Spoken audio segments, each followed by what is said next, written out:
Minneapolis. What can I say? A deadly Memorial Day for George Floyd at the hands of the Minneapolis police. It's a heartbreaking story for so many people, but especially African Americans, Black men, young men, and the people of the Twin Cities. The fatal encounter happened in Minneapolis, but the Twin Cities experienced it all, and all of Minnesota felt it. Last week, I retweeted a post from Adrian Vermeule, a professor of constitutional law at Harvard Law Review, when I was trying to follow the riots and the protests in the Twin Cities. And he had tweeted, to be honest, I didn't foresee that the final collapse of civil order would begin in Minnesota. Well, neither did I. I'm recording this episode the day after the riots in the Twin Cities, 4 days after George Floyd's death. I'm still exhausted, mentally exhausted, already from the quarantine, already emotional for my daughter who finished her senior year of high school last week. Last night, we drove through the campus one last time for the senior parade. I'm sure many of you parents of seniors did the same thing. And then when I got home, I was texting friends back in the Twin Cities, trying to follow the coverage online. The word "this is unbelievable" was written over and over in these texts. And my friend Sue, well, it was her birthday. It was certainly a memorable one. Now, today, the day of this recording, it is Friday, May 29th, I spoke with my mom, and she was devastated by the riots and just the sight of the destruction that had happened the night before, because it was the burning of her childhood neighborhood, the Midway section of St. Paul. My dad is from there as well, and I was born there. The emotions around all of this are raw. But the lessons from last week, so it's Friday night, and as I record this right now, there are riots all around the country that I'm watching, on Twitter and watching on television. Now, I'm going to let the wiser minds investigate and establish the facts behind what happened in Minneapolis and the greater issue, the sadder issue of race relations. But I do want to impart a lesson from a lane that I want to remain in, and that's the communication lane. The mistakes that stood out to me, well, there were many, but there were so many of them that stemmed from poor communications. So if you work for any organization that may experience a crisis, and nowadays, you know what, that can be anyone. I know you want to ensure that your crisis management plans prevent and reduce the threat of a crisis, and certainly not to incite one. But in order to do that, you need to know how to act and how to react in the face of a crisis. But with this real-time technology, the problem is ensuring that the response is not only timely, but accurate. Something so difficult to do with social media. And I know from my experience that it's difficult to rein in bad press, especially in the social media age. It just moves too quickly. And I know that a lot of communicators out there, you may not have the tools or the support that you need to respond. And leaders, from what you witnessed in Minneapolis and in other cities during all of these George Floyd riots, the stakes are extremely high. Every word of your response of your crisis, if you ever have one, well, it must be the right one at the right time. So on today's episode, a 3-step process for response. Whether it's a response that needs to be contained in your industry or even the uncontainable, the ones that just bleed, frankly, nationwide. This process can protect you and mitigate an emergency, or at least do everything in its power to try and quell any type of action that we're all seeing from last week. So these 3 steps in the process, they should be able to help you. And I took them, like I said, from watching the aftermath of George Floyd. And it hits home for me, as if you listen to the podcast, the Twin Cities, that's where I'm from. I grew up in the St. Paul suburbs, but where I lived, I was, minutes away from Minneapolis. So I have so many friends and family back home, and this is just a really devastating time for them. But I also understand on a greater scale, a far greater scale, a sadder scale, is the impact of race relations. It's sad, and we need change, and we need change fast. And a way we can do that is through communications. So here we go. Number one, in any event, you have to respond quickly. The need for speed in a crisis is critical because as events escalate and as the technology accelerates, so often it's the tech that can be a driver in the story. For instance, the phone, the video capability of a phone, the social media, the sharing. The amount of time to respond to a crisis has shrunk dramatically in the past 10 to 20 years. Back in the day, if you worked in communications 15 years ago, we had deadlines. We had print deadlines. We had broadcast deadlines of local news, national news. And they're at the end of the afternoon. We had embargoes. We had time to cradle the story until it went public. We had those golden hours to package a response. Now everything is in real time. Often key stakeholders hear about a crisis at the same time the organization is experiencing the crisis. So you see the problem? Rapid response is essential.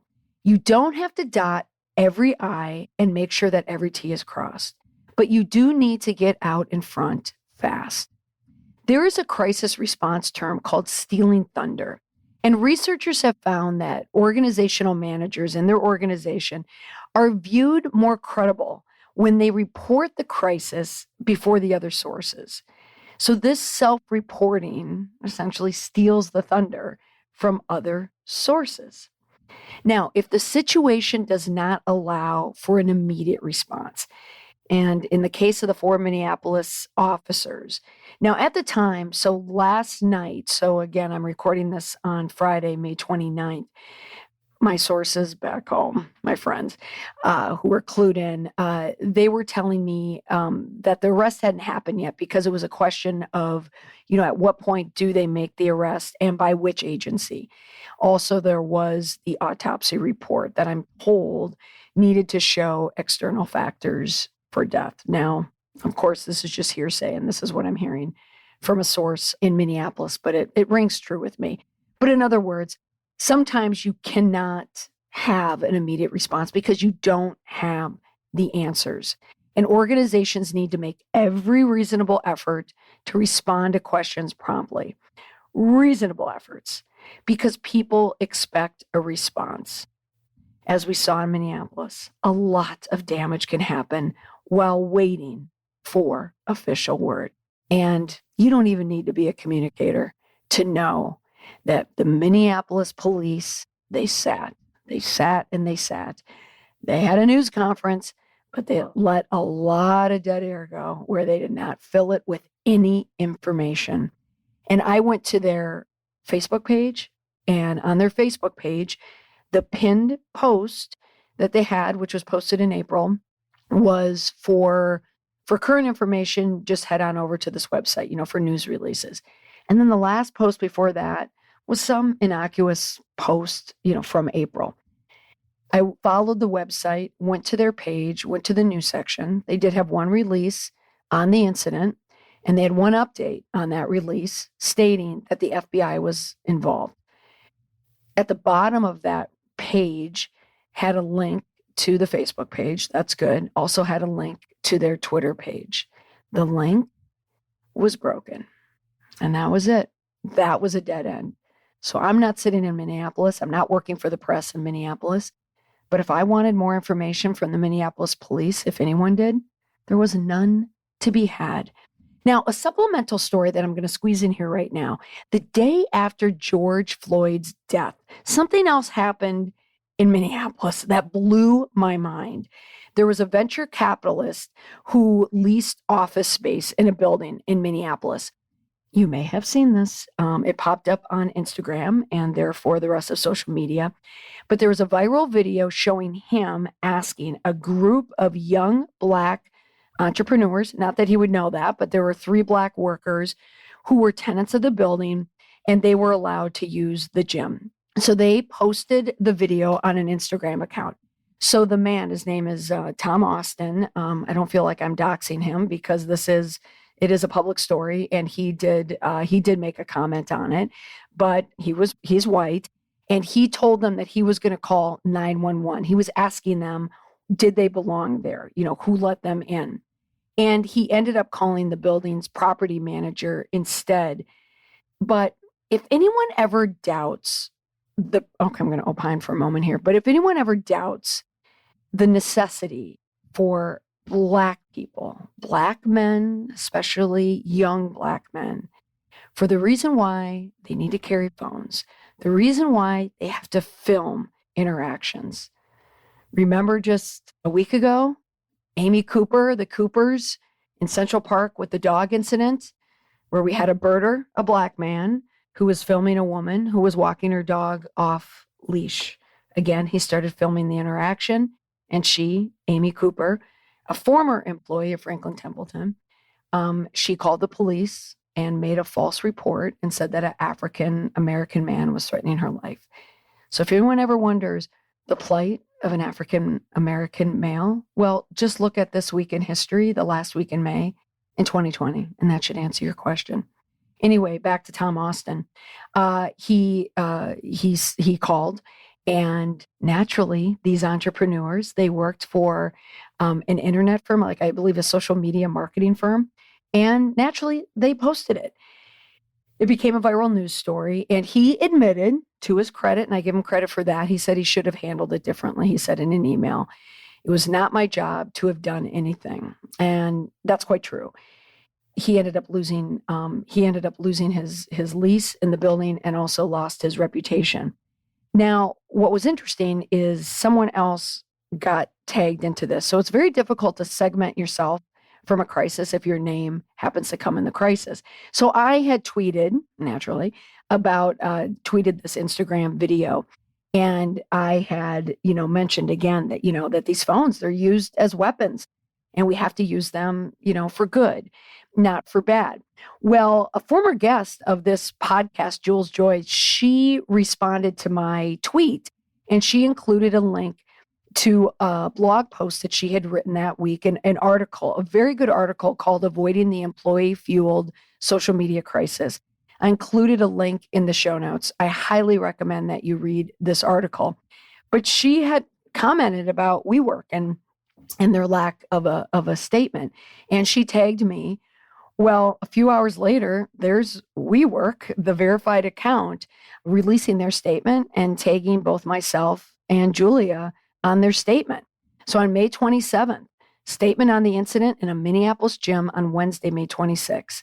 And here it is, in part. WeWork believes deeply in the power of community, diversity, and inclusion for all of our members and employees, and said, "We do not tolerate discrimination in any form. We have asked the building owner and operator of the gym where the recorded incident took place to take immediate steps to investigate and address the conduct of the video. For the knowledge of our community, we think it is important to note that the actions did not take place in a WeWork space." Okay. And that's key. So WeWork got lumped into the story because the entrepreneurs, they had a WeWork space and they had access to this gym, but they were tagged into this story. And WeWork, and they're dealing with their own crisis problems, they did the right thing. They responded, even though they were ancillary, they responded to this incident and they quelled it right away. So again, I'll include a link to all of that in the show notes. All right, the next step of the process, number 2, is speaking with one voice. You need a consistent, unified response.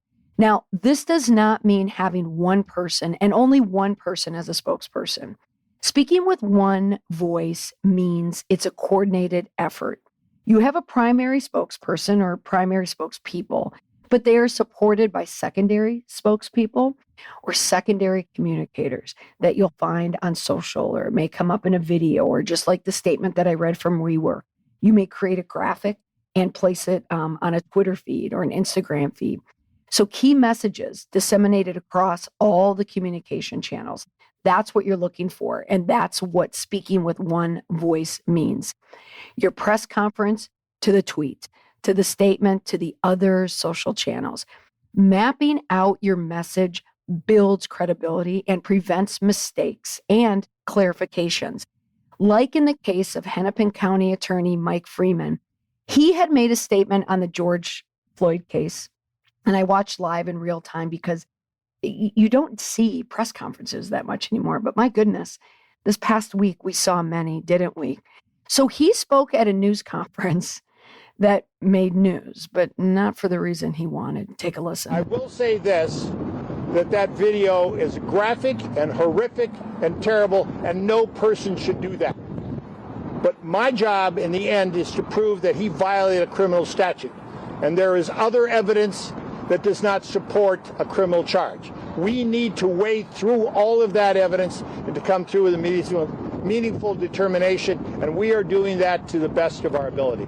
You never want to walk back on a statement, ever. It gets messy. A consistent message is more believable than an inconsistent one because it builds on the credibility of the primary spokesperson at the organization that they represent. You botch it, well, then you're behind the eight ball. Mike Freeman, he was always behind and always will be, likely throughout the run of this entire story. All right, number 3, transparency. We all know that the definition of transparency means open, but the term is a mixed bag. People want it. The public, they often want it. But the people within the organization, they don't often want to show it fully because it could bring harm if they are too transparent by disclosing the wrong information or too much information that causes even more questions. Now, if you listen to this podcast, you know I've mentioned this many times before about the transparency word. It often causes people to bridle when they hear it. It makes them nervous.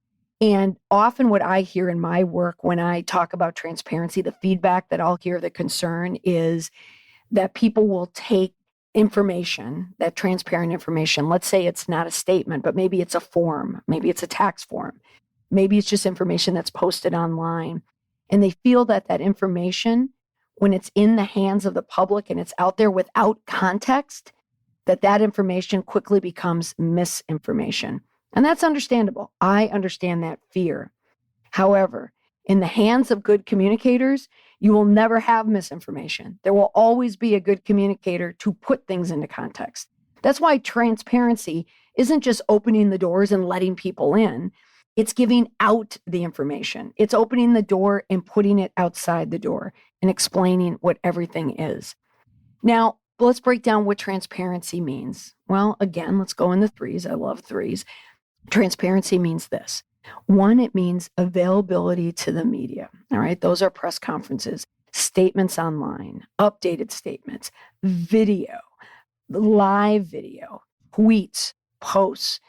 Putting yourself out there as being available to the media is key. Even if it's not at that moment, you say, we will have a press conference at this time, or we will release a statement at this time. Next, willingness to disclose requested or assumed information. So when people ask for information, you provide it. Unless there's a compelling reason, a privacy reason why you can't, that there is some risk.